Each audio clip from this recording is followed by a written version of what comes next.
കർത്താവിൻ്റെ നാമത്തിന് മഹത്വം. ദൈവം നമ്മെ ധാരാളമായി സഹായിക്കട്ടെ. ഈ സമയം വരെയും നമ്മുടെ കർത്താവിനെ നമ്മൾ ആരാധിച്ചും സ്തുതിച്ചും കൊണ്ട് ഇരിക്കുകയായിരുന്നു. ഇനിയുള്ള സമയം അല്പസമയം നാം പ്രാർത്ഥനയ്ക്കായിട്ട് ദൈവസന്നിധിയിൽ വന്ന കാര്യങ്ങളുടെ ആ വിഷയം ദൈവമുമ്പാകെ അറിയിക്കാനായിട്ട് പോവുകയാണ്. അങ്ങനെ നാം പ്രാർത്ഥനയ്ക്കായിട്ട് നമ്മുടെ കരങ്ങൾ ഉയർത്തുമ്പോൾ, മുട്ടുമടക്കുമ്പോൾ, ഹൃദയം താഴ്ത്തുമ്പോൾ നമ്മുടെ ഹൃദയത്തിൽ വിശ്വാസം നിറയണം. ദൈവശക്തിയോടുകൂടെ ആത്മനിറവിൽ നമുക്ക് ദൈവത്തോട് പ്രാർത്ഥിക്കുവാനുള്ള ബലം ദൈവത്തിൻ്റെ പരിശുദ്ധാത്മാവ് നൽകണം. അങ്ങനെ വിശ്വാസത്താൽ നിറഞ്ഞുകൊണ്ട് നമ്മൾ പ്രാർത്ഥിക്കുമ്പോഴാണ് നമുക്ക് പ്രാർത്ഥനയ്ക്കൊരു ചൂടും ശുഷ്കാന്തിയും ലഭിക്കുന്നത്. വിശ്വാസം കേൾവിയാലും കേൾവി ക്രിസ്തുവിൻ്റെ വചനത്താലും വരുന്നു എന്ന് തിരുവെഴുത്ത് നമ്മോട് പറയുന്നുണ്ട്. അതുകൊണ്ട് നമ്മൾ പ്രാർത്ഥിക്കുന്ന വിഷയം നമ്മൾ കണ്ടിട്ടില്ല, നമ്മൾ കേട്ടിട്ടേ ഉള്ളൂ, വായിച്ചിട്ടേ ഉള്ളൂ. അത് വലുതാണ്. ഒരു ദൈവം നേരിട്ട് ചെയ്യുന്ന ഒരു ആത്മീക ഉണർവ് എന്ന മഹത്തായൊരു വിപ്ലവമായ ഒരു ദൈവപ്രവൃത്തിയാണ് നമ്മൾ ചോദിക്കുന്നത്. അത് എങ്ങനെ വേണം, എന്തു വേണം എന്നൊക്കെ തീരുമാനിക്കുന്നത് സ്വർഗത്തിലെ ദൈവമാണ്. അതിനുവേണ്ടി നമ്മൾ പ്രാർത്ഥിച്ചുകൊണ്ടേ ഇരിക്കുന്നു. കഴിഞ്ഞ നാളുകളിൽ ലോകത്തിൻ്റെ അനേക രാജ്യങ്ങളിൽ ഉണർവിന് വേണ്ടി പ്രാർത്ഥിച്ചവരൊന്നും ഉണർവ് കണ്ടിട്ടില്ല. ആദ്യമായിട്ട് ഉണർവിന് വേണ്ടി പ്രാർത്ഥിച്ച ആളുകളുടെ ജീവിതത്തിൽ അവർ പ്രാർത്ഥിച്ചു ദൈവാത്മ പറഞ്ഞപ്പോൾ. അത് വന്നപ്പോഴാണ് മനസ്സിലായത് അതിങ്ങനെയൊക്കെയാണെന്ന്. അത് ആ ഉണർവുകൾ നമ്മൾ പരിശോധിക്കുമ്പോൾ നടന്ന ഓരോ ഉണർവും പുതിയ പുതിയ തലങ്ങളിലായിരുന്നു. അത് ലോകത്തെ എത്രമാത്രം ഉന്നതിയിലേക്ക് കൊണ്ടുവന്നിട്ടുണ്ടോ എന്നുള്ളത് നമ്മൾ ചരിത്രത്തിൽ കാണുന്നുണ്ട്. ഉണർവുകൾക്ക് മാത്രമേ അങ്ങനെ ദൈവജനത്തെ, ലോകജനത്തെ പൊക്കിക്കൊണ്ടുവന്ന് നിർത്തുവാൻ കഴിയുള്ളൂ. അത് ദൈവത്തിൻ്റെ ദിവ്യ പ്രവൃത്തിയാണ്. അത് സഭയിലൂടെ ദൈവം ചെയ്യുന്നതാണ്. അത് വിശ്വാസികളിലൂടെ മാത്രം ദൈവം ചെയ്തിട്ട് ലോകമനുഷ്യനെ സഭയിലേക്ക് കൊണ്ടുവരുന്നു. ലോകത്തെ ഈ സഭയെ കൊണ്ട് ലോകത്തെ പ്രബോധിപ്പിച്ച് ഉന്നതമാക്കിയെടുക്കുന്നു. ഈ കാലഘട്ടത്തിൽ ഒരു വലിയ ദൈവപ്രവൃത്തി വെളിപ്പെടുവാൻ ഇടയായിത്തീരണം. അങ്ങനെ നമ്മൾ പ്രാർത്ഥിക്കുന്നു എങ്കിൽ, വിശ്വസിച്ചുകൊണ്ട് പ്രാർത്ഥിക്കുന്നു എങ്കിൽ, നാം ചോദിക്കുന്നതിലും നനയ്ക്കുന്നതിലും അത്യന്തം പരമായി ദൈവത്തിൻ്റെ പരിശുദ്ധാത്മാവ് നിർവഹിക്കും. കഴിഞ്ഞ ജനുവരി മാസത്തിൽ ഞാനിങ്ങനെ രാത്രി ഇങ്ങനെ പ്രാർത്ഥിച്ചുകൊണ്ടിരുന്നപ്പോൾ ദൈവത്തിൻ്റെ പരിശുദ്ധാത്മാവ് ഒരു വാക്യം എൻ്റെ മനസ്സിലേക്ക് ഇങ്ങനെ കൊണ്ടുവന്നു. അപ്പോൾ അത് ഞാൻ എപ്പോഴും ഉദ്ധരിച്ച് ഇങ്ങനെ പരസ്യമായിട്ടും രഹസ്യമായിട്ടും കർത്താവിനോട് പറഞ്ഞ് പ്രാർത്ഥിക്കുന്ന ഒരു വാക്യമാണ്. ആ വാക്യം കാണാപ്പാടം എനിക്കറിയാം. അത് അതിന് നമ്മൾ പല കാര്യങ്ങളും പറഞ്ഞിട്ടുണ്ട്. പക്ഷേ ആ വാക്യം നോക്കിയിട്ട് കാണുന്നില്ല. അപ്പോൾ ഞാൻ പല ഭാഗങ്ങളും പരിശോധിച്ചു. അങ്ങനെ ഒരു ദിവസം കഴിഞ്ഞ്, 2 ദിവസം കഴിഞ്ഞ് വാക്യം എൻ്റെ മനസ്സിൽ ഇങ്ങനെ ശക്തി കൊണ്ട് എപ്പോഴും വന്നുകൊണ്ടിരിക്കുന്നു. അപ്പോൾ ഞാൻ ഏലിയാസോനെ വിളിച്ചിട്ട് പറഞ്ഞു, ഈ വാക്യം എവിടെ? എനിക്കറിയാവുന്ന വാക്യമാണ്, എപ്പോഴും ഞാൻ അത് ഉദ്ധരിക്കുന്ന വാക്യമാണ്. അപ്പോൾ ഏലിയാസോനും പറഞ്ഞു, അതിപ്പോൾ ഞാനും മറന്നുപോയില്ലോ, എവിടെയാണ്? ഇപ്പോൾ വിളിക്കാമെന്ന് പറഞ്ഞ് വിളിച്ചിട്ട് ആ വാക്യം അപ്പം തന്നെ നോക്കിയിട്ട് പറഞ്ഞു തന്നു. ആമോസിൻ്റെ പുസ്തകം 8-ാം അധ്യായം അതിൻ്റെ 11-ാം വാക്യമാണത്. നമുക്ക് വളരെ കാണാപ്പാടമാണ് ആ വാക്യം. അപ്പോൾ പ്രവാചകനായ ആമോസ് 8-ാം അധ്യായത്തിലേക്ക് വരുമ്പോൾ അനേക വിഷയങ്ങൾ പറഞ്ഞു വരുമ്പോൾ 11-ാം വാക്യത്തിലേക്ക് വരുമ്പോൾ ആ വാക്യം നമുക്ക് കാണാൻ കഴിയുന്നു. ഞാനതൊന്ന് വായിക്കാം. അപ്പത്തിനായുള്ള വിശപ്പല്ല, വെള്ളത്തിനായുള്ള ദാഹവുമല്ല, യഹോവയുടെ വചനങ്ങളെ കേൾക്കേണ്ടതിനുള്ള വിശപ്പ് തന്നെ ഞാൻ ദേശത്തേക്ക് അയക്കുന്ന നാളുകൾ വരുന്നു എന്ന് യഹോവയായ കർത്താവിൻ്റെ അരുളപ്പാട്. കാണാപ്പാടം എപ്പോഴും പറയുന്ന വാക്യം കിട്ടില്ല. അപ്പോൾ അദ്ദേഹം ചോദിച്ചു, അതെന്താ കാര്യം ബ്രദർ? അറിയാവുന്ന കേസല്ലേ? ഞാൻ പറഞ്ഞു, എനിക്ക് പല ഭാഗം മറിച്ച് നോക്കിയിട്ട് കാണുന്നില്ല. ഇപ്പോൾ കണ്ടു. അപ്പോൾ ചില നേരത്തെ എന്നോട് ദൈവം പറയും, യഹസ്കേൽ അല്ലെങ്കിൽ ഇരമ്യാവ് അല്ലെങ്കിൽ ഏതെങ്കിലും വാക്യം പറഞ്ഞിട്ട് ആ വാക്യം വായിക്കാൻ പറയും. ചിലപ്പോൾ ആ വാക്യം കണ്ണിപ്പെടും.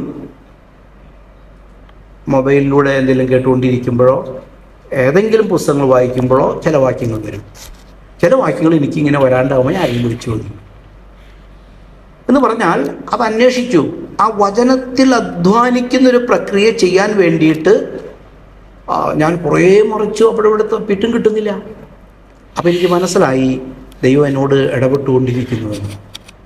പ്രിയമുള്ളവരെ, ആമോസ് എന്ന പ്രവാചകൻ ഈ വാക്യങ്ങൾ കുറിക്കുമ്പോൾ അതിൻ്റെ 8-ാം അധ്യായത്തിലേക്ക് വരുമ്പോൾ തന്നെ അനേക നെഗറ്റീവ് കാര്യങ്ങളാണ് പറയുന്നത്. നമുക്കതൊന്നും ചിന്തിക്കാൻ ഇപ്പോൾ നേരമില്ലല്ലോ. അങ്ങനെ അനേകം അത് വിശദീകരിച്ച് നമ്മൾ ചിന്തിച്ചാൽ, ഞാൻ പലാവൃത്തി വായിക്കുകയും പല കാര്യങ്ങൾ നോക്കുകയും ചെയ്തു. അപ്പോൾ എനിക്ക് മനസ്സിലൊക്കെ നെഗറ്റീവാണ്.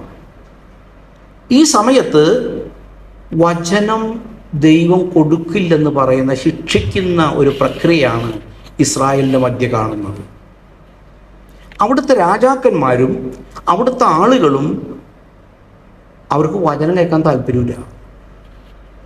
അവർ ശബത്ത് നാളിൽ കട തുറന്നു വെച്ചിരിക്കുക. അവിടെ പറഞ്ഞിട്ടുള്ളതൊക്കെ ഒരുപാട് നെഗറ്റീവുകൾ ചെയ്തുകൊണ്ടിരിക്കുക. അവിടുത്തെ രാജാക്കന്മാർക്ക് വചനം പ്രസംഗിക്കുന്ന പ്രവാചകന്മാരെ കണ്ടു കഴിഞ്ഞാൽ കഴുത്ത് വെട്ടി കൊന്നു കളയും. അതുകൊണ്ട് ഇങ്ങനെ പറയരുതെന്ന് അവർ പറയുന്നത്. അങ്ങനെ വന്നപ്പോൾ ഈ പ്രവാചകൻ പറയുന്നുണ്ട്, ഞാൻ പ്രവാചകനൊന്നുമല്ല, പ്രവാചക ശിഷ്യനുമല്ല, ഞാൻ കാട്ടത്തിപ്പഴം പറുക്കുന്നൊരു പാവപ്പെട്ടവനാണ്. അങ്ങനെ പറഞ്ഞുകൊണ്ട് പിന്നെ പ്രസംഗിക്കാൻ പറ്റി. ദൈവോ പറഞ്ഞുകൊണ്ട് ഞാൻ പ്രസംഗിക്കുന്നു എന്ന് പറഞ്ഞൊക്കെയാണ് ആ കാലഘട്ടത്തിൽ പ്രസംഗിക്കുന്നത്. അപ്പോൾ കർത്താവ് പറഞ്ഞു, നിങ്ങളെ ഞാൻ പട്ടിണി കെടുത്തു, നിങ്ങളെ ഞാൻ ശിക്ഷിക്കും. മാത്രമല്ല ആത്മീകമായിട്ട് ഇവർ നേരെ തിരിഞ്ഞു കഴിഞ്ഞു. ദൈവത്തോട്, യഹോവയോട് പ്രാർത്ഥിക്കാത്ത നിലവാരം വന്നു. അതുകൊണ്ട് എൻ്റെ വചനം നിങ്ങൾക്ക് തരില്ല, വചനം കണ്ടെത്തില്ല. ആ വചനത്തിന് വേണ്ടിയുള്ള വിശപ്പ് കൊണ്ട് നിങ്ങൾ നട്ടം തിരിയും. 12ലേക്ക് വരുമ്പോൾ നിങ്ങൾ അനേക സ്ഥലങ്ങളിൽ അന്വേഷിക്കും, അതിനന്വേഷിച്ച് പോകും, അവിടെ നിങ്ങൾക്ക് വേണ്ട വചനം കിട്ടുകയില്ല എന്നൊക്കെ പറഞ്ഞ് നെഗറ്റീവ് കാര്യങ്ങൾ പറഞ്ഞ് അവരെ ശിക്ഷിക്കുന്ന കാര്യമാണ് ഇവിടെ ദേവദാസൻ, പണ്ഡിതനായ ദേവദാസനുണ്ട്. അതിൻ്റെ കാര്യങ്ങളൊക്കെ അദ്ദേഹം വിശദീകരിക്കും. ഞാനിപ്പോൾ ഈ കാര്യങ്ങളായിട്ട് 1-2 ഈ ദേവദാസനെ പോലത്തെ പണ്ഡിതന്മാരെ ഞാൻ വിളിച്ചിട്ട് ചോദിച്ചത് എന്തെങ്കിലുമൊക്കെ പറയണേ.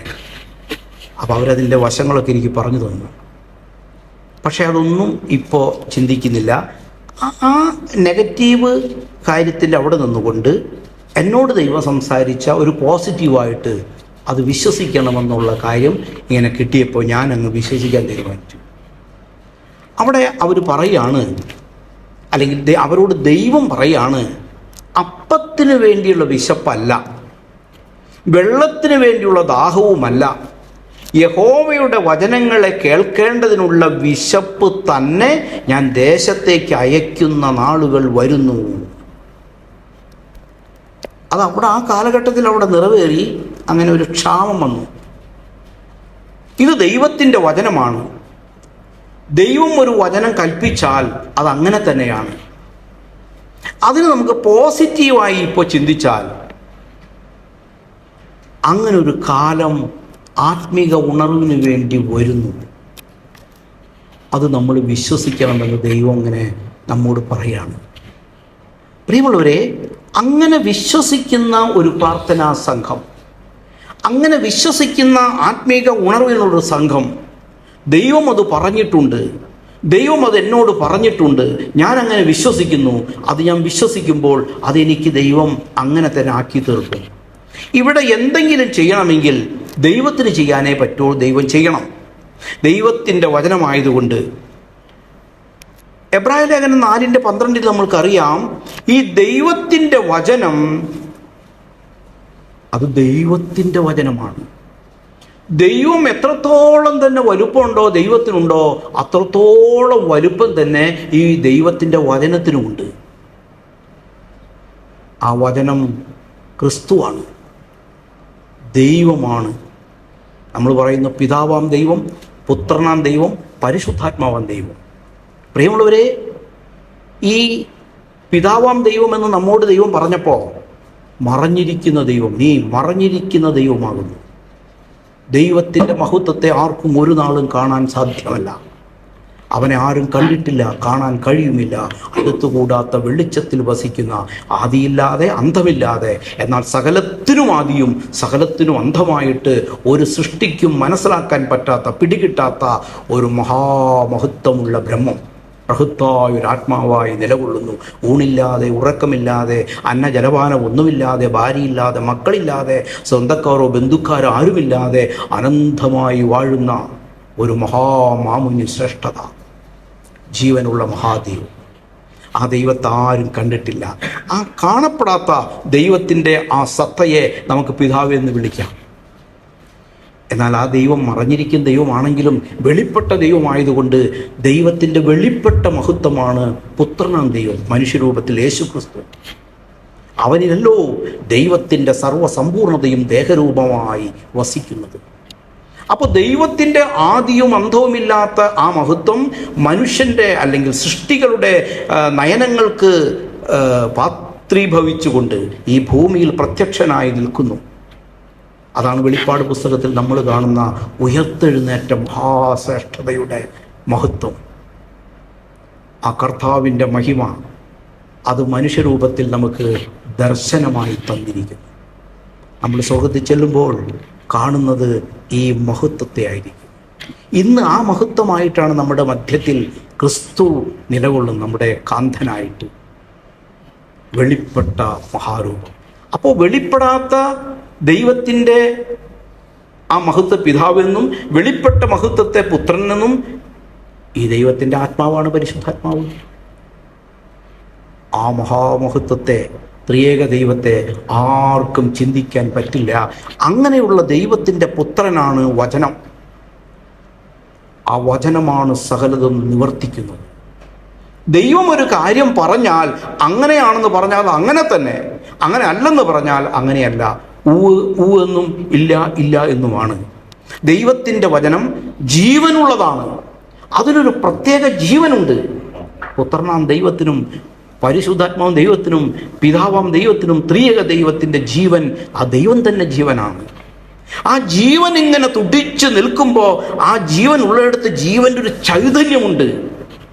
അതൊരു പ്രഭയാണത്.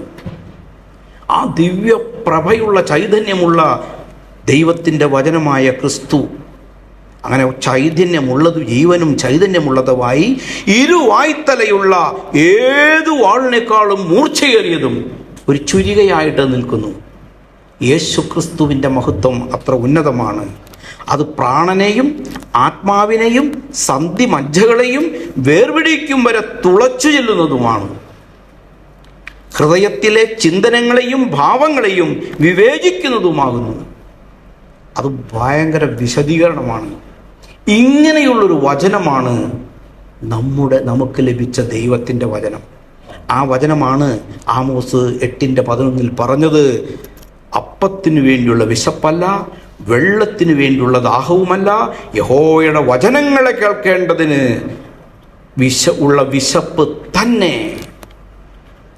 അങ്ങനെയുള്ള ക്രിസ്തുവിനെ കാണുക, ആ ക്രിസ്തുവിനെ കേൾക്കുക, ആ ക്രിസ്തുവിനെ അറിയുക, ആ ക്രിസ്തുവിനെ ആസ്വദിക്കുക, ആ ക്രിസ്തുവിനെ തിന്ന് കുടിച്ച് ചൈതന്യം പ്രാപിക്കുന്നത് പോലെയുള്ള വചനത്തിൻ്റെ ഒരു മഹത്വം ഒരുക്കപ്പെട്ടിരിക്കുന്നു. അത് നമ്മൾ ആവോളം ഭുജിക്കുമ്പോഴാണ് നമുക്കൊരു നവചൈതന്യം ഉണ്ടാകുന്നത്. നമ്മുടെ ശരീരത്തിന്, നമ്മുടെ ആത്മാവിന്, നമ്മുടെ ദേഹിക്ക്, നമ്മുടെ സകലത്തിനും, നമ്മുടെ കുടുംബത്തിന്, നമ്മുടെ സഭയ്ക്ക്, നമ്മുടെ ശുശ്രൂഷകളിൽ എല്ലാത്തിനും ഈ വചനമാണ് അനുഗ്രഹവും ആശീർവാദവും നൽകുന്നത്. മാത്രമല്ല, എന്നിട്ട് അവിടെ എടുത്തു പറയുന്ന 4:13 പറയുന്നുണ്ട്, അവനുമായിട്ടാകുന്നു നമുക്ക് കാര്യമുള്ളത്. ഈ വചനമാകുന്ന ക്രിസ്തുവായിട്ടാണ് നമുക്ക് കാര്യമുള്ളത്. ഇത് നമ്മൾ പറയുമ്പോൾ മറ്റുള്ളവരെ ഉദ്ദേശിച്ചാണ് പലപ്പോഴും നമ്മൾ പറഞ്ഞു പോകാറ്. പൗലോസ് പറയാൻ, നമുക്ക്, എനിക്കും നിങ്ങൾക്കും, ഈ ലോകത്തിലുള്ള നമുക്ക് മനുഷ്യർക്ക് ചില കാര്യമുണ്ടെന്ന് ആ വ്യക്തിയുമായിട്ട്. ഈ ദൈവത്തിൻ്റെ വചനം ഇടപെടുമ്പോൾ ആ ദൈവത്തിന് നമ്മോടൊരു കാര്യമുണ്ടെന്നാണ് ദൈവം പറയുന്നത്. അല്ലയോ മകനെ, അല്ലയോ മകളെ, എനിക്ക് നിന്നോട് ഒരു കാര്യമുണ്ട്, വരുവിൻ, നമുക്ക് തമ്മിലൊന്ന് കാര്യങ്ങൾ പറഞ്ഞ് മനസ്സിലാക്കി ഒന്ന് കാര്യങ്ങൾ ശരിയാക്കാം എന്ന ആശയത്തിലാണ് ദൈവത്തിൻ്റെ വചനം നമ്മോട് ഇടപെടുന്നത്. അതുകൊണ്ട് പ്രിയമുള്ളവരെ, ഈ വചനം അനുഗ്രഹിക്കപ്പെട്ട വചനമാണ്. ഈ വചനത്തിൻ്റെ ശക്തിയാണ് നമ്മളൊന്ന് അറിയേണ്ടത്. ഈ വചനത്തിൻ്റെ ശക്തിയാണ് നമ്മെ ഉണർത്തേണ്ടത്. ഈ വചനമാണ് നമ്മെ ചൈതന്യമുള്ളതാക്കുന്നത്. ഈ വചനമാണ് നമ്മുടെ ചിന്താഗതികളെ മാറ്റിമറിക്കുന്നത്. ഈ വചനമാണ് നമ്മെ ജനിപ്പിച്ചത്. ഈ വചനമാണ് നമ്മളെ വളരുമാറാക്കിയത്. ഈ വചനമാണ് നമ്മളെ നേരോടെ നടക്കുമാറാക്കുന്നത്. ഈ വചനമാണ് കാലിന് ദീപം, പാതയ്ക്ക് പ്രകാശം. ഈ വചനമാണ് നമ്മളെ ഉപദേശിക്കുന്നത്. ഈ വചനമാണ് നമ്മെ രക്ഷിക്കുന്നത്. കണ്ണ് കലങ്ങി കരയുമ്പോൾ ഈ വചനമാണ് നമ്മളെ ആശ്വസിപ്പിക്കുന്നത്. നെഞ്ച് പൊട്ടി കരയുമ്പോൾ ഈ വചനമാണ് നമ്മെ സമാധാനപ്പെടുത്തുന്നത്. എന്ത് ചെയ്യണമെന്ന് അറിയാതെ നമ്മൾ അന്തമിട്ട് നിൽക്കുമ്പോൾ ഈ വചനമാണ് നമ്മൾക്ക് ആശ്വാസം പറഞ്ഞു തന്ന് നമ്മെ നിൽക്കുമാറാക്കുന്നത്. ഭയം വരുമ്പോൾ, പിശാച് അലറി വരുമ്പോൾ ഈ വചനമാണ് നമ്മെ ഭയപ്പെടേണ്ട, ഞാൻ നിന്നോട് കൂടെയുണ്ട് നമ്മോട് സംസാരിക്കുന്നത്. ഈ വചനം കൊണ്ടാണ് നമ്മൾ ഇന്ന് വരെ മുൻപോട്ട് വന്നത്. ഇനി മുൻപോട്ട് പോകുമാറാക്കുന്ന ഈ വചനം തന്നെ. ഈ വചനമായിരിക്കും കർത്താവ് വരാൻ താമസിച്ചാൽ കല്ലറകളിൽ ഉറങ്ങുന്നവരെ വിളിച്ചുണർത്തുന്ന വചനം, ഇവിടെ രൂപാന്തരപ്പെടുത്തുന്ന വചനം. ഈ വചനമാണ് നമ്മളെ കൂട്ടിച്ചേർത്ത് IRAയിൽ കാന്തനോടൊപ്പം ചേർക്കുന്നത്. പ്രിയമുള്ളവർ, ഈ വചനം കൊണ്ടല്ലാതെ ഒരു പരിപാടിയും ദൈവം നമുക്ക് ചെയ്യുന്നില്ല, ചെയ്തിട്ടുമില്ല, ഇനി ചെയ്യുകയുമില്ല. എല്ലാത്തിനും വചനം.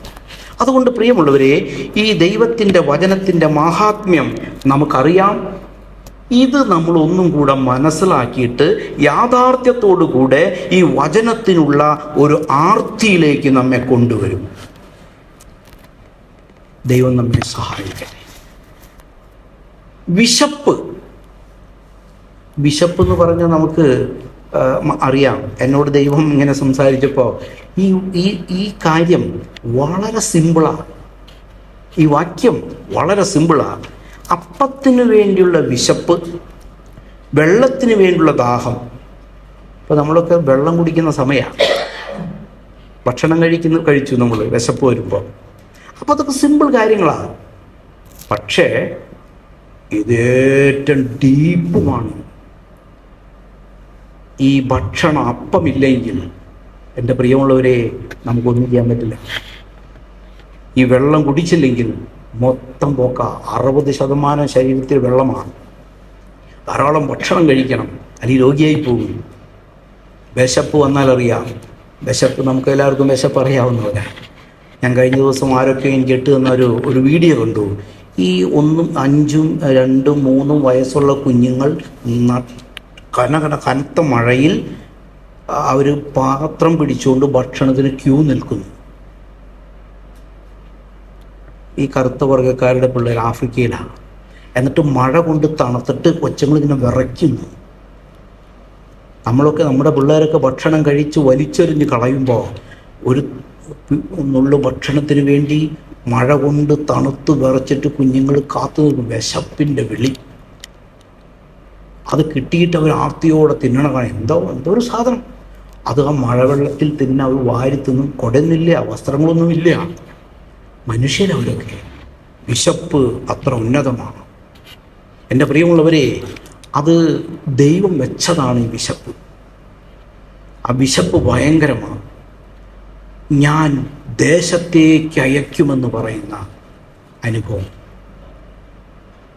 ആ അപ്പം, വെള്ളം, അത് മനുഷ്യവർഗത്തിന് അല്ലെങ്കിൽ സൃഷ്ടികൾക്ക് ഒഴിച്ചുകൂടാൻ പറ്റാത്ത കാര്യങ്ങളാണ്. ഒരിക്കലും അപ്പം, ഭക്ഷണം നമുക്ക് ഒഴിച്ചുകൂടാൻ പറ്റില്ല. എനിക്ക് അല്പം ഷുഗറുണ്ട്. ഉച്ചയ്ക്ക് 1 മണി 1:30 ആകുമ്പോഴേക്കും എൻ്റെ ഷുഗർ താഴും, ഭക്ഷണം കഴിക്കാതെ. അപ്പോൾ വിശപ്പുണ്ട്. ആ ഷുഗർ വന്നപ്പോഴെനിക്ക് മനസ്സിലായേ, അപ്പോൾ എന്തെങ്കിലുമൊക്കെ തിന്നില്ലെങ്കിൽ പ്രശ്നമാണ്. അപ്പോൾ വിശപ്പിൻ്റെ മഹത്വം എന്ന് പറയുന്നത് ഭയങ്കര, താങ്ങിക്കാൻ പറ്റില്ല. മാത്രമല്ല ദാഹിച്ചു കഴിഞ്ഞാൽ നമുക്കൊന്നും ചെയ്യാൻ പറ്റില്ല. കുപ്പിക്കണക്കിന് വെള്ളം കുടിക്കണം. വിശപ്പും ദാഹവും ഒഴിച്ചുകൂടാൻ പറ്റാത്ത കാര്യങ്ങൾ തന്നെയാണ്. അങ്ങനെ നമ്മൾ പരിശോധിക്കുമ്പോൾ വിശപ്പ് അത്ര ഉന്നതമാണ്. ഇനി വിശപ്പ് ഇല്ലെങ്കിൽ ചിന്തിച്ചു നോക്കി. വിശപ്പില്ലെങ്കിൽ നമുക്ക് ഭക്ഷണം കഴിക്കില്ല. ദാഹമില്ലെങ്കിൽ വെള്ളം, എനിക്ക് ദാഹിക്കുന്നില്ലെന്ന്, എനിക്ക് ഒരാഴ്ചയായിട്ട് വിശപ്പില്ലെന്ന്, ഡോക്ടറെ കണ്ട് മരുന്ന് കഴിക്കേണ്ടി വരും.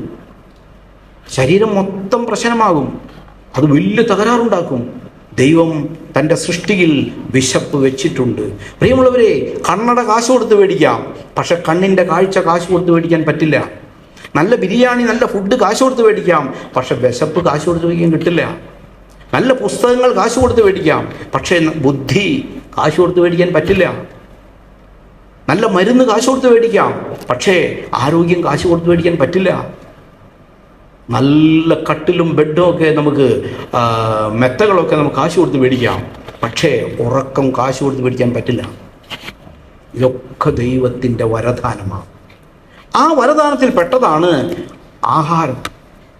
ദൈവമുള്ളവരെ, ഒരു വ്യക്തിക്ക് ആഹാരം കിട്ടില്ല എങ്കിൽ അവൻ ഒരു ദിവസം തന്നെ കഴിയുമ്പോൾ അവന് ഭ്രാന്ത് പിടിക്കും.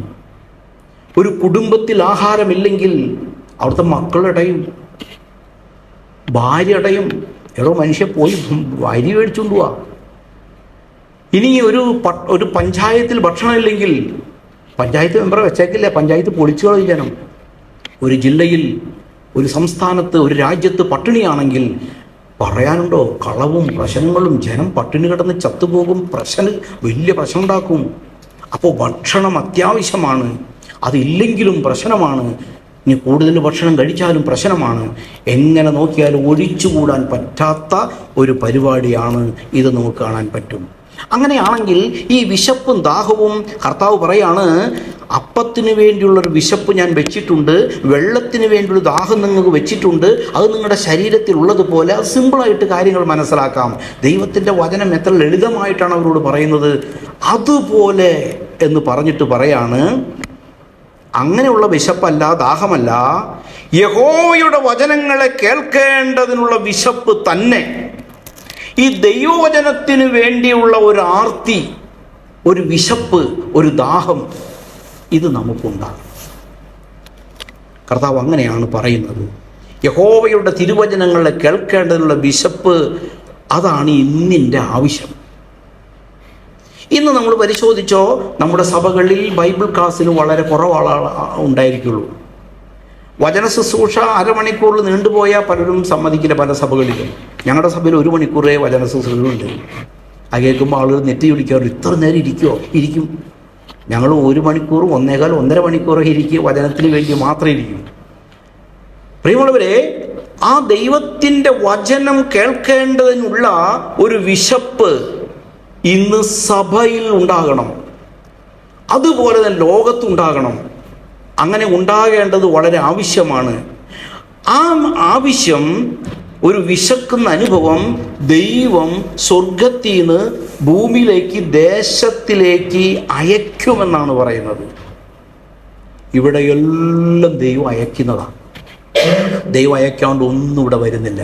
ഒരു മഴ കിട്ടി, ദൈവം അയച്ചതാ, ആർക്കും പറ്റില്ല.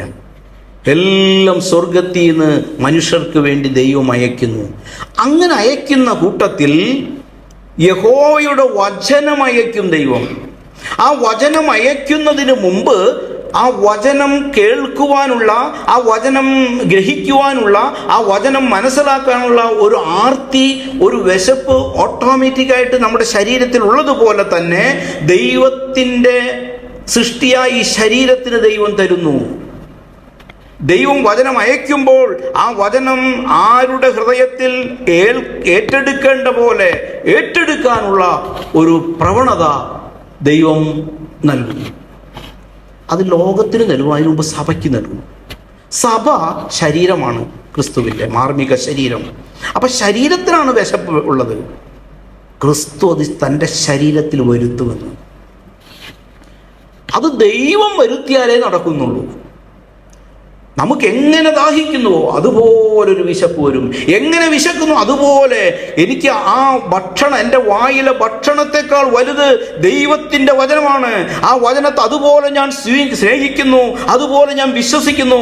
അതെനിക്ക് കേൾക്കണം, അതെനിക്ക് ആസ്വദിക്കണം, അതെനിക്ക് വായിക്കണം, അതെനിക്ക് ധ്യാനിക്കണം. അത് വായിച്ച് ധ്യാനിച്ച് അതിലനുസരിച്ച് നടക്കണം എന്നുള്ള ചിന്ത ദൈവത്തിൻ്റെ പരിശുദ്ധാത്മാവ് നമ്മുടെ ഹൃദയത്തിൽ കൊണ്ടുവരുമ്പോൾ ഞാനത് അയക്കും. ഓരോ വ്യക്തികൾക്കും, ഓരോ കുടുംബങ്ങൾക്കും, ഓരോ സ്ഥലം സഭകൾക്കും അവരിങ്ങനെ ഉണർന്നുകൊണ്ട് വിശന്നിരിക്കുന്ന കുഞ്ഞുങ്ങൾ ഭക്ഷണത്തിന് വേണ്ടി കൊതിക്കുന്ന പോലെ എഴുന്നേറ്റ് നിൽക്കുന്ന ദൈവദാസന്റെ മുഖത്തേക്ക് അവർ നോക്കി കൊതിയോടെ നോക്കും. ഞങ്ങൾക്ക് നിറയണം, ഞങ്ങൾക്ക് നിറയണം. എൻ്റെ വചനമാണ്. ഈ വചനം, അരുൾ ചെയ്ത വചനം, ക്രിസ്തു അവതരിച്ച വചനം, ഈ രണ്ടിനും കൂടെ. ഇവിടെ വിശക്കുമ്പോൾ ഭക്ഷണം കഴിക്കണം, ദാഹിക്കുമ്പോൾ വെള്ളം കുടിക്കണം. അപ്പം രണ്ട് പ്രക്രിയയുണ്ട്. ഈ ദൈവവചനം ശുശ്രൂഷിക്കുമ്പോൾ ഒന്ന് നമുക്കത് കേട്ടുകൊണ്ടിരിക്കും. കേൾക്കുവാൻ നല്ല കുളിർമ. ദൈവത്തിൻ്റെ വചനമാണല്ലോ, അത് കേൾക്കുവാനുള്ള പറയും സമയം പോലെ എന്ന് പറഞ്ഞ് ഞാൻ ഇരിക്കുന്ന ഒരു അവസ്ഥ പണ്ടൊക്കെ ഉണ്ടായിട്ടുണ്ട്. ഇപ്പോഴും അങ്ങനെ ഉണ്ടാകുന്ന അനുഭവം വരും. മാത്രമല്ല, ഈ ദൈവദാസന്മാർ ഇത് പ്രസംഗിക്കുമ്പോൾ, അവർ വചനം വിശദീകരിക്കുമ്പോൾ, വചനം സിനിമ പോലെ ഒരു ദർശനത്തിലൂടെ ഈ കേൾവിക്കാർ കേട്ടുകൊണ്ടിരിക്കും, അത് കണ്ടുകൊണ്ടേയിരിക്കും.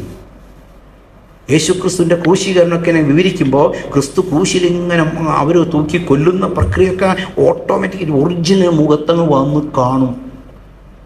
വചന ശുശ്രൂഷയിൽ രണ്ട് പ്രക്രിയ നടക്കും.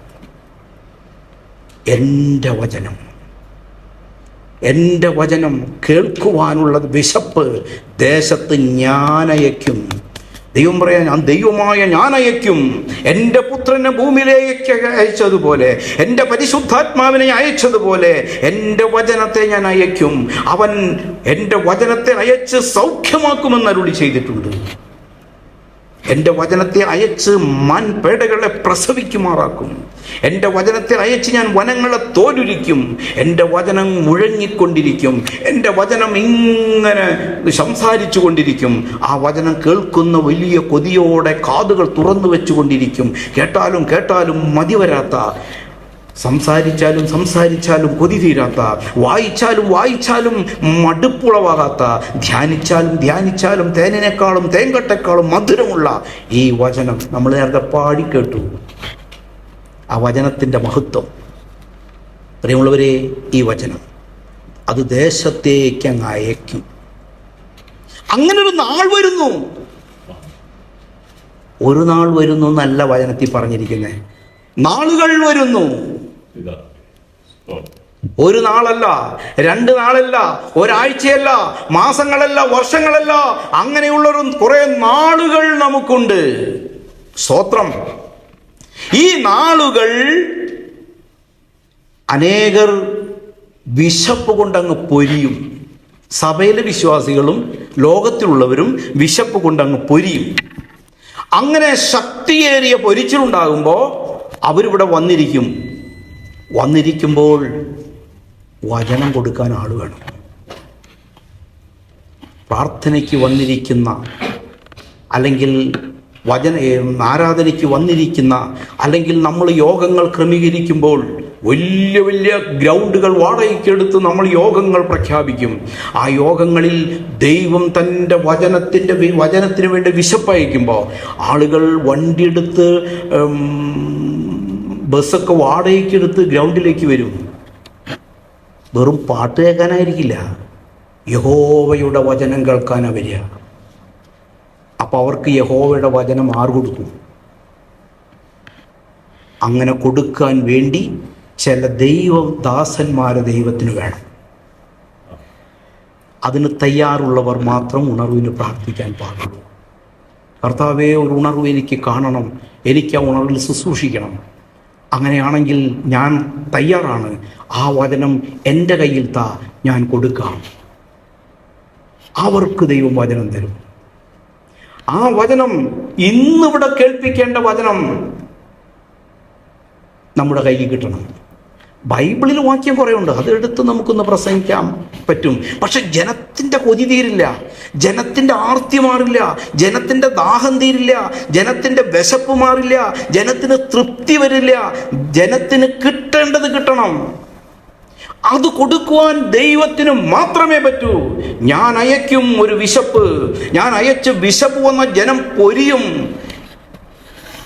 അങ്ങനെ വരുമ്പോൾ കൂട്ടം കൂട്ടമായിട്ട് വന്നാൽ അവിടെ കൊടുക്കാനുള്ള വചനവും ദൈവം തന്നിരിക്കും. അത് വാങ്ങിച്ചെടുക്കുന്ന ദൈവപുരുഷന്മാരെയാണ് ദൈവത്തിന് ഇന്നാവശ്യം. അവർ കൃപാസനത്തിലേക്ക് മടങ്ങണം. അവിടെ മുട്ടുകുത്തി ചോദിക്കണം, കർത്താവേ, ജനത്തിന് വിശക്കുന്നു, അവിടുന്ന് ചെയ്തിരിക്കുന്ന പണിയാണ്, അവർക്ക് ഞാനെന്ത് കൊടുക്കണം, അത് എൻ്റെ കയ്യിൽ തരണമേ എന്ന് കർത്താവിനോട് പ്രാർത്ഥിച്ചിട്ട് ആ വചനം ചോദിച്ചു വാങ്ങിക്കണം. ആ നാളുകൾ വരുന്നു എന്നാണ്. ആ നാളുകൾ വരാൻ പോകുന്ന ആ ഉണർവിൻ്റെ നാളുകളാണ്.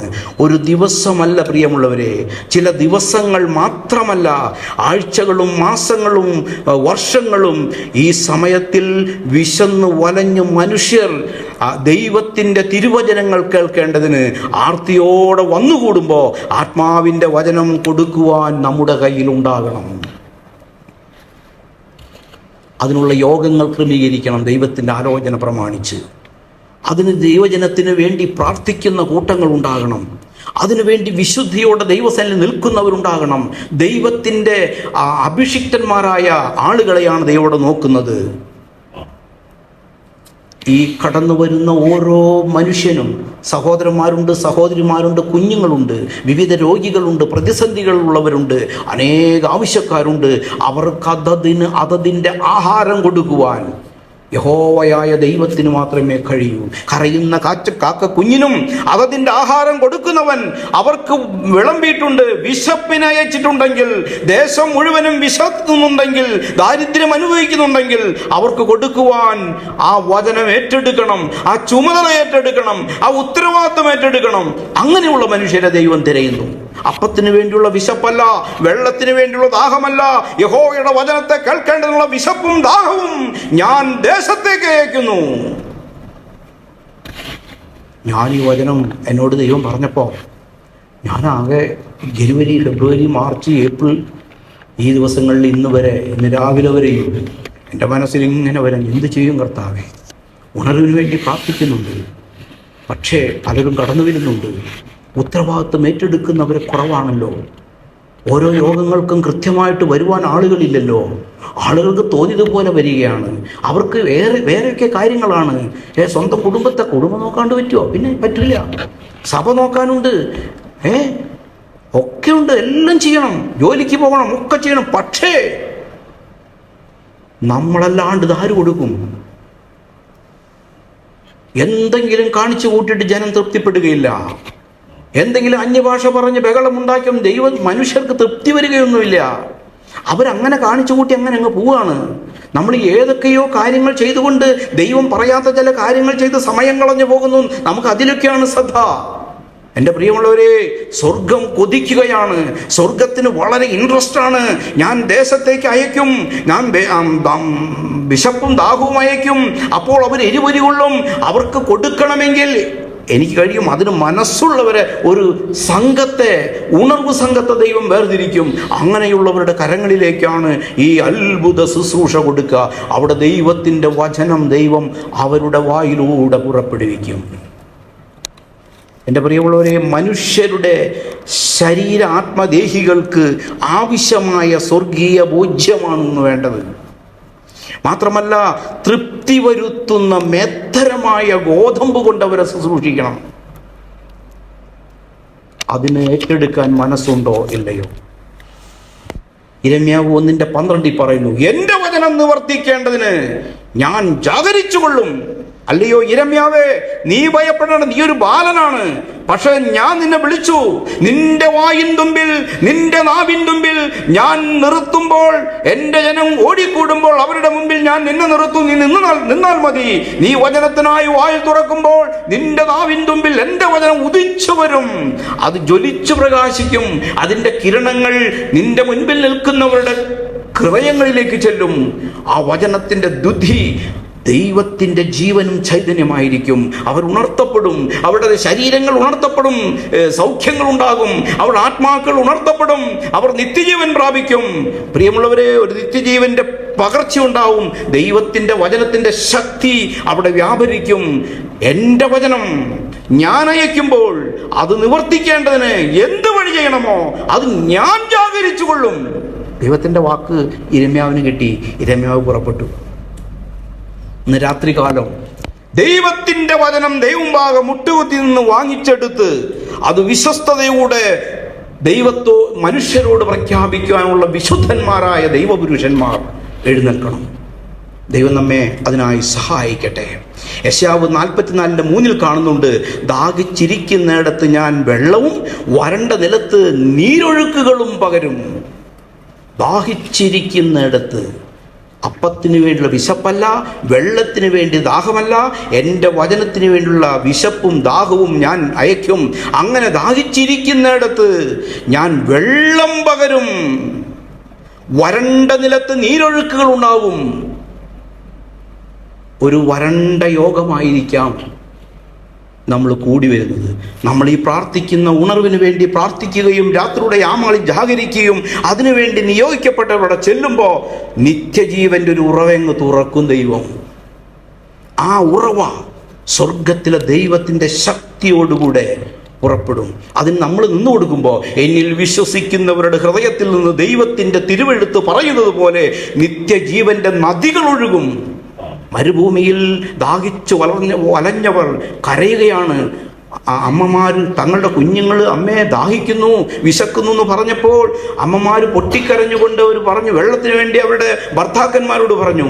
അവരെന്ത് ചെയ്യും? അവർ മോശയോട് പറഞ്ഞു. മോശ എല്ലാവരും വിളിച്ചു കൂട്ടി ആ തീ പാറുന്ന പാറയുടെ മുമ്പിലേക്ക് കൊണ്ടുപോയി. അവരുടെ മനസ്സിൽ നിരാശയാണ്. ഇവിടെ എന്ത് വെള്ളം? മോശ വടിയെടുത്തുകൊണ്ട് ആ പാറയെ അടിച്ചു. ഉടനെ പാറ വിടർന്നു, അതിൽ നിന്ന് വെള്ളം ചാടി പുറപ്പെട്ടു. അതുവരെ കണ്ണുനീരൊഴുക്കിയവർ സന്തോഷം കൊണ്ട് അലറിക്കൊണ്ട് പറഞ്ഞ് ആ വെള്ളം അവർ വാരി കുടിച്ചു. ചിലവർ അത് ചാടി കുളിച്ചു. എന്തൊരു സംതൃപ്തി ഉണ്ടായി.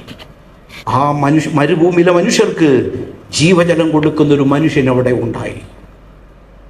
പ്രിയമുള്ളവരെ, ഉണർവിൻ്റെ പ്രാർത്ഥനക്കാരായി നിൽക്കുമ്പോൾ, ഉണർവിൻ്റെ ശുശ്രൂഷക്കാരായി നിൽക്കുമ്പോൾ ദൈവം നമ്മയും അങ്ങനെ ചെയ്യും. നിന്റെ സന്തതിമേൽ എൻ്റെ ആത്മാവിനെയും നിന്റെ സന്താനത്തിന്മേൽ എൻ്റെ അനുഗ്രഹങ്ങളും പകരും. ഒരു ശുശ്രൂഷ നടക്കുമ്പോൾ നിന്റെ സന്തതികൾ, എൻ്റെ ആത്മാവിനെ ഞാൻ പകരുന്നു. പരിശുദ്ധാത്മാവ് അവരുടെ മേലങ്ങ് ഇറങ്ങി വന്നങ്ങ് പ്രവർത്തിക്കും.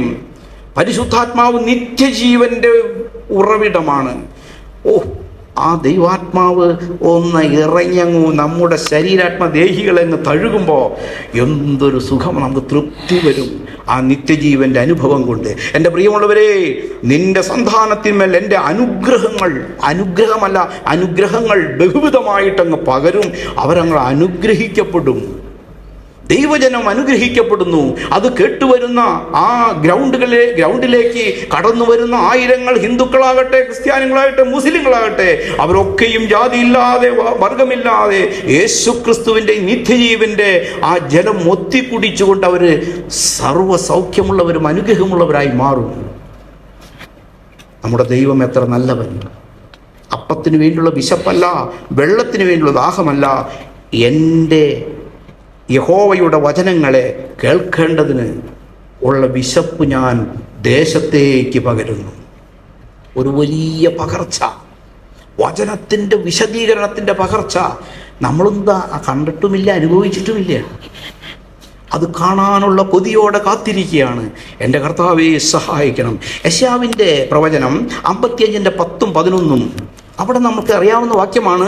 മഴയും ഹിമവും ആകാശത്തു നിന്ന് പെയ്യുകയും അവിടേക്ക് മടങ്ങാതെ വിതപ്പാൻ വിത്തും തിന്മാൻ ആഹാരവും നൽകത്തക്കവണ്ണം ഭൂമിയെ നനച്ച് ഫലവത്താക്കി വിളയിക്കുന്നത് പോലെ എൻ്റെ വായിൽ നിന്ന് പുറപ്പെടുന്ന എൻ്റെ വചനമായിരിക്കും. മഴ പ്രകൃതിയിൽ ദൈവം അയക്കുന്നതാ.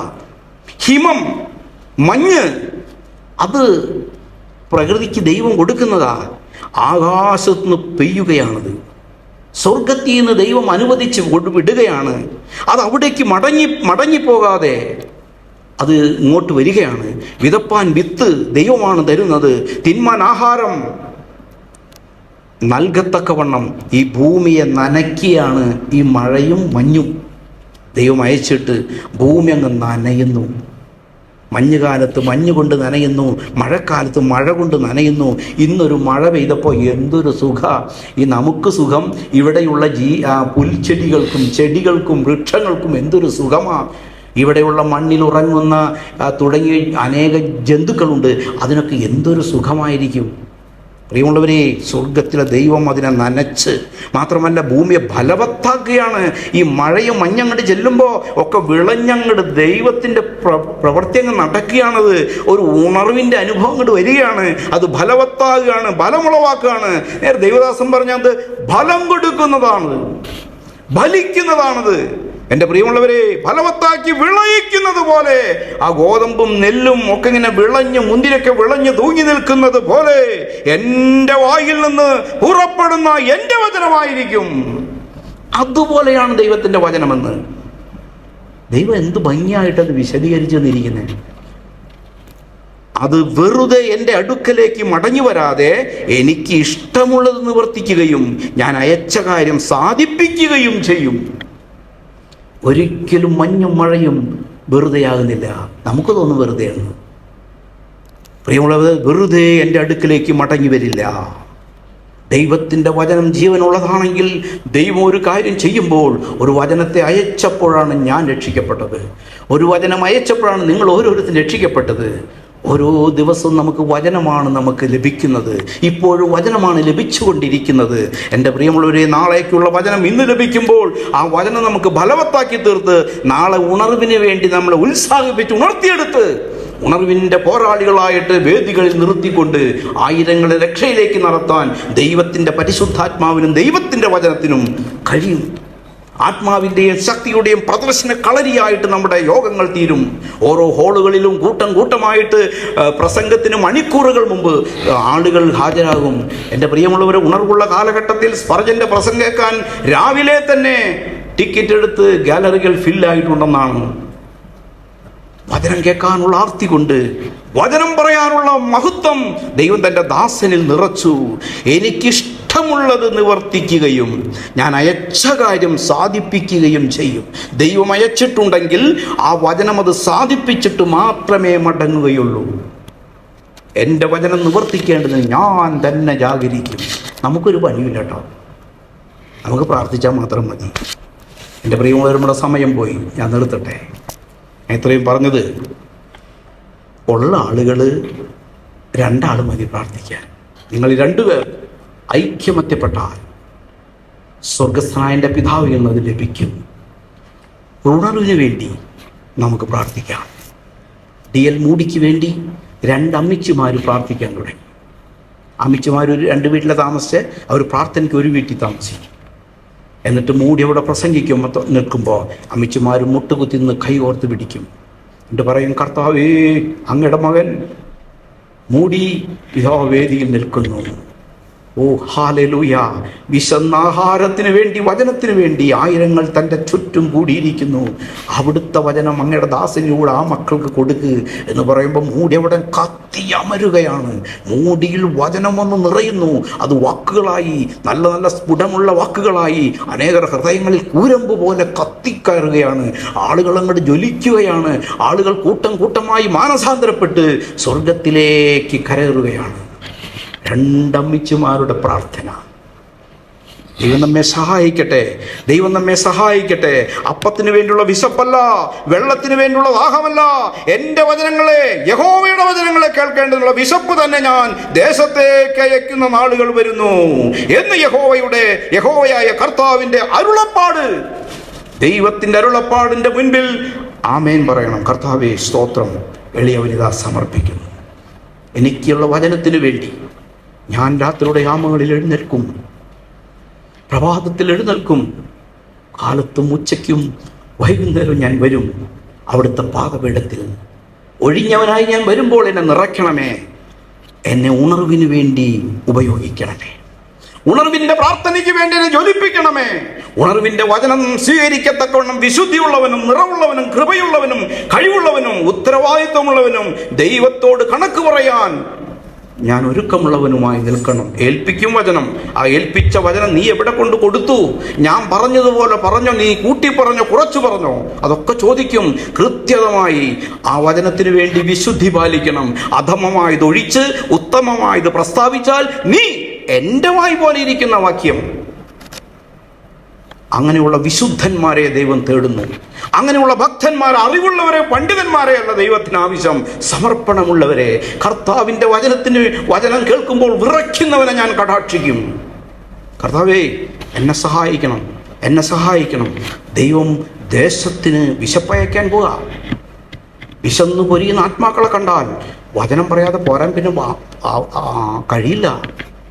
അവർ പാട്ട് കേൾക്കാൻ വരും, അവർ വചനം കേൾക്കാൻ വരും, അവർ പ്രാർത്ഥിക്കാൻ ആളുകളെ കൊണ്ടുവരും, അവർക്ക് വേണ്ടി പ്രാർത്ഥിക്കാൻ പറയും, അവർ വിളിക്കുന്ന സ്ഥലങ്ങൾ പോവേണ്ടി വരും.